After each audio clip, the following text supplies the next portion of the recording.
자, 친구들 안녕. 이번 시간에는 우리 지금까지 배운 내용들에 대해서 교과서 밑줄 긋는 시간을 갖도록 하겠습니다.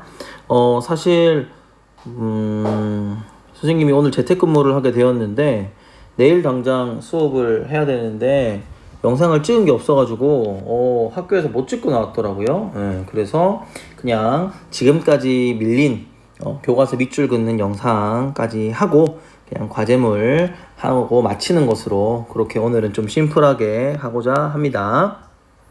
대신에 여러분들이 복습을 좀 잘 해주면 좋겠어요.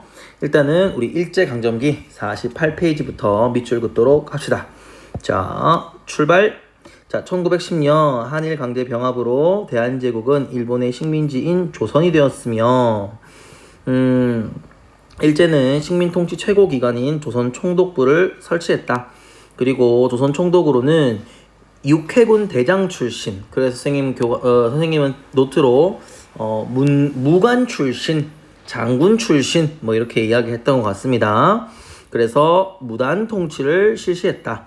그래서 군대의 경찰인 헌병으로 하여금 경찰 업무를 담당하게 했고 정식 재판 없이도 한국인에게 벌금을 물리고 태형을 실시하겠다. 선생님이 여기 정식 재판 없이도 한국인에게 벌금을 물린다. 이거를 조금 어려운 말로 뭐라고 했었냐 하면은 직결 처분권 이렇게 이야기를 했습니다.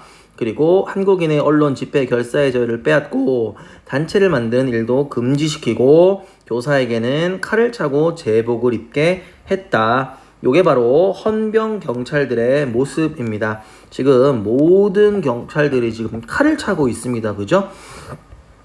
무시무시합니다.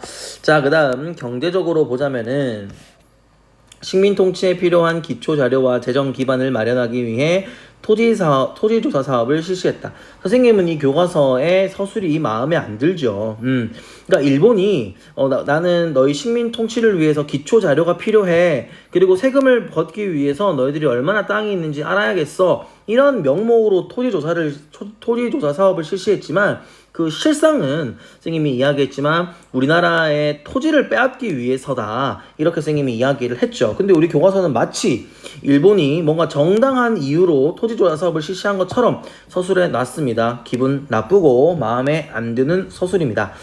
자, 계속해서 밑줄 그어 볼게요. 총독부는 토지대장에 기록되지 않은 토지에 찾아 더 많은 세금을 거두게 했는데 뭐 왕실, 관청, 소유지와 마을 공유지, 그러니까 누군가의 소유인지 불분명한 그러한 공유지를 총독부 소유로 만들고 동양 척식 주식회사에 팔아 넘겨서 일본인 소유의 토지가 크게 늘어났다. 이렇게 이야기를 했습니다.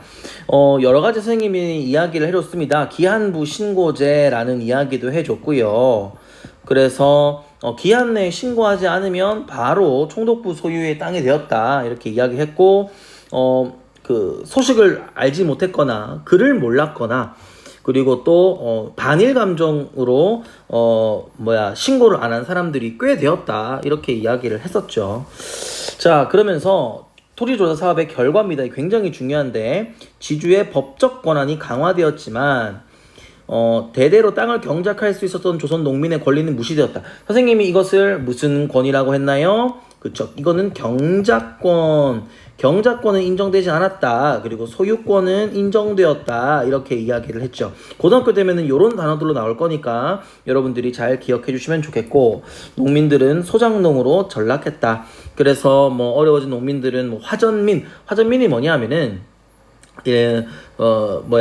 그냥 산이 그냥 비옥하지 않은 땅에다가 그냥 잡초가 많이 자라 있을 거 아니에요? 거기 불을 지릅니다. 불을 지르고 난 다음에 거기에 이제 씨를 뿌리는 거죠. 그러면 비옥한 땅은 안 되지만 그래도 농사 지을 수 있는 땅은 되거든요. 그래서 화전민이 되거나 만주나 연해주 등으로 이주하였다. 자, 그 다음에 회사령을 공포해서 회사를 설립할 때는 반드시 총독의 허가를 받도록 하였다. 나중에 이게 20년대로 가면은 허가제가 아니라 신고제로 바뀌거든요. 이 10년대는 허가제, 20년대로 가면은 신고제로 바뀝니다. 그러니까 요 부분들을 여러분들이 잘 구분해 두었으면 좋겠습니다. 회사를 공포했는데 괄호하고 우리는 허가제 이렇게 적었던 것 같습니다. 허락을 받아야만 우리나라 사람들이 회사를 지을 수 있다. 우리 민족 자본을 억압하려고 했던 내용들인 거죠. 그럼 거기에 맞선 우리 1910년대의 독립운동은 어떻게 되는지 한번 봅시다. 독립운동은 항상 선생님이 국내 독립운동과 국외의 독립운동으로 나누어서 할 수 있다, 할 수 있다라고 이야기를 했는데, 국내 같은 경우에는 비밀 결사다 이렇게 이야기했고요. 국외 같은 경우에는 조금 길었는데 독립군 기지 건설 단계다 이렇게 이야기를 했어요. 그죠? 자, 그러면은 국내부터 한번 보겠습니다. 국내에서는 독립의군부와 대한광복회, 그래서 독립의군부 같은 경우에는 국권 반환을 요구했고, 대한광복회 같은 경우에는 독립군을 길러 일제를 몰아내려고 했다. 김자진, 박상진 이런 사람들이 이야기했었습니다. 자, 이제 국외로 가보겠습니다. 국외의 포인트는 지역의 이름, 지역의 이름과 그리고 그 지역에서 있었던 단체들을 좀 기억을 해야 된다고 했습니다.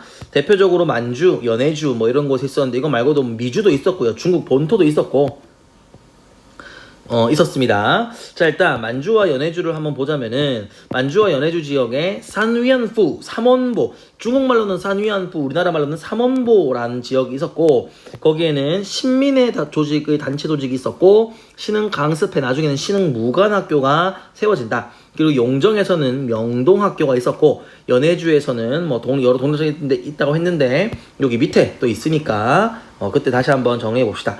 중국 본토에서는 대동단결선을 발표했고, 미국입니다. 대한인 국민회가 조직되어서 안창호 선생님이 만든 굉장히 유명한 단체입니다. 자, 이렇게 위치별로 잘 나와 있습니다. 여기가 바로 산위안푸, 경학사, 부민단, 소로군정서, 요 정도만, 우리 고등학교 때 요 정도만 기억하면 되거든요. 여기에 들어올 건 당연히 신흥 무관학교겠죠. 그 다음 용정, 여기가 바로 이 북간도 지역입니다. 중광단, 그리고 북로군정서, 서전서숙, 명동학교, 우리 명동학교 좀 중심으로 봤고요. 블라디보스토크에서는 성명회, 권업회, 대한광복궁정부, 대한국민의회, 요런 단체들 정도만 우리가 기억하고 있으면 좋겠습니다. 자, 이렇게 쭉 한번 알아봤고요. 이제는 3.1운동 한번 보도록 하겠습니다. 3.1운동의 배경, 미국 대통령 윌슨이 제창한 민족 자결주의가 식민 상태의 민족인들에게 독립의 희망을 주었다. 민족 스스로 독립할지 말지 결정해라. 이렇게 해서 우리나라에서 중국 상하이에서 활동하고 있는 친한청년당은 김규식을 파리 강화회의의 대표로 파견했다. 그래서 우리나라 독립시켜주세요. 독립청원서를 제출하였고요. 만주에서는 무장투쟁의 의지를 담은 독립선언서, 이 독립선언서 무엇이라고 했나요? 그렇죠. 무오독립선언 이렇게 이야기를 했고요. 그 다음에 일본에서는 28독립선언, 그러니까 지금 각지에서 우리나라 독립하고 싶습니다, 독립시켜주세요, 우리의 독립의 의지를 표명하는 독립선언이 막 나오게 되었습니다. 그러면서 국내에서는 반일 감정이 커져가는 가운데 고종이 갑자기 세상을 떠났고 독살되었다는 소문이 퍼지면서 천도교, 기독교, 불교 종교 인사들과 학생들이 만세 시위를 준비하게 되었는데, 우리는 이 종교 인사들을 뭐라고 부른다? 민족 대표 33인 이렇게 부른다. 그러면서 1919년 3월 1일, 여러분들 이 연도 무조건 반드시 무슨 일이 있더라도 외워두세요. 아이고 우리나라 망했네 하면서 대한독립 만세를 불렀다. 이렇게 우리 기억하라 그랬고요. 서울의 태화관에서는 대표들이 모여 독립선언식을 가졌다. 이 사람들이 바로 민족대표 33인이죠. 그리고 학생들은 탑골공원에서 독립선언서를 낭독하고 만세 시위를 전개했다. 그러니까 준비를 한 거는 민족대표 33인과 학생들이었는데, 이들이 함께 만세 시위를 하는 게 아니라 이들은 태화관에서, 학생들은 어디니? 탑골공원에서 따로따로 했다. 그 유현 선생님이 강의에서 이야기했으니까 다시 한번 정리를 해 보시고, 서울에서 시작된 만세운동은 지방의 도시로 그리고 농촌으로 확산되었습니다. 그러면서 일본은 무력으로 이것들을 진압하게 되는데 대표적으로는 제암리 학살 사건이 있었다. 이것 말고도 뭐 우리나라 한반도가 말고도 만주나 연해주, 미주 이런 곳에서도 만세 시위가 이어졌다. 자, 그다음 이거 너무너무 중요합니다. 얘들아 여기에 별표 100만 개 달아두세요. 무슨 일이 있더라도 선생님 이거 시험에 낼 거야. 무조건 시험에 낼 거야. 무조건 낼 거야 이거. 안 내면은 내가 진짜 인간이 아니야. 무조건 낼 거야 이거. 작년에 냈던 문제지만 또 낼 거야. 또 낼 거야. 또 낼 거야. 100만 개 달아. 그냥. 자, 3.1운동은 전 민족이 하나가 되어 참여한 항일운동이었기 때문에 의의가 높은 거고요. 그리고 이게 너무 중요하죠. 대한민국 임시정부를 수립하게 되었다.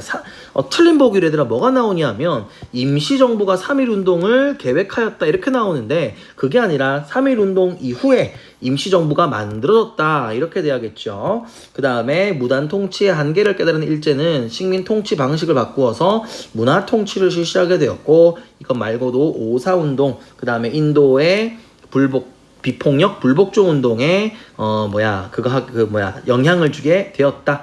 요까지 우리 지난 시간에 배워봤고요.